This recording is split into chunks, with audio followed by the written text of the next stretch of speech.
Hi. The General Convention has been dominated over the last couple of days by three major pieces of legislative work I'd like to share with you. The first is a resolution passed yesterday, D025 as it's numbered, reiterating the stance of the Episcopal Church that has existed, continues to exist, reaffirming that the ordination process, the discernment process, leading to the possibility of a call, testing the possibility of a call to holy orders, is open to all persons. It is being spun in various press reports as the Episcopal Church having overturned the moratorium on the consent to the ordination of a partnered gay or lesbian candidate for bishop, but that's really not the substance of the resolution, not what it says. It simply reaffirms what is true in our Constitution and canons, that access to our ordination process, discernment process, is open to all persons. The second major development was today the presentation of the budget for the next triennium.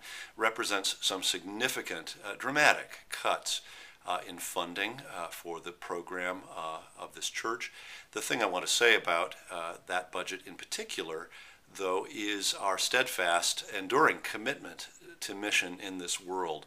The Millennium Development Goals, supported by 0.7% of the budget of our church, was restored. It was eliminated in the draft budget, has now been restored.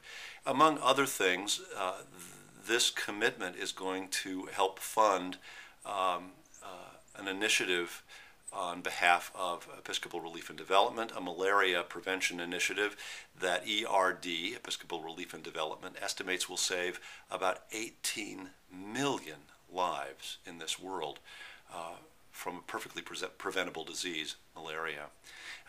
Many other things in that budget to say, but our commitment to mission is significant and enduring. We have to find ways, creative ways, to fund programming outside the way we have usually funded programming in this church. We know something about that in Chicago with our commitment since the mid-1990s to voluntary apportionment. We've had to be creative, and I think it's served us very well. I think we know something about this.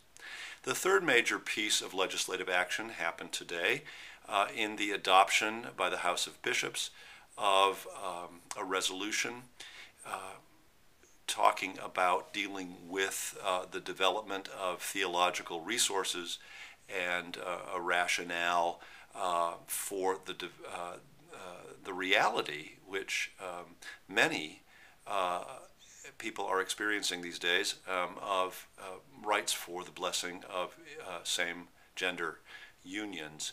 I hesitated a little bit. It's not. It's a widespread concern through the church, but a very real issue in 6 of our dioceses, which live in civil jurisdictions, states which have either legalized marriage between persons of the same gender or have arrangements legalizing civil unions, recognizing civil unions. Very real pastoral concern, as I say. The remarkable thing about this resolution in the House of Bishops is the way bishops from a wide variety of theological perspectives came together to craft something that would be useful in their own contexts, a resolution that they could live with. We spent a long time perfecting it on the floor in legislative process, but it was done in a deeply prayerful context.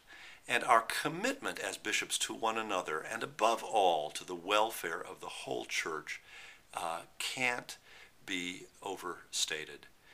No matter how the press is going to spin this, and it will be spun, I'm sure it is already in various ways, I want you to know that the bishops have been thoughtful and deeply prayerful about how to respond to a very pressing pastoral need that's increasingly apparent throughout the church. Faithful members of our church who wish to celebrate the deepest commitments of their lives in the context of the prayer of the church they love and serve.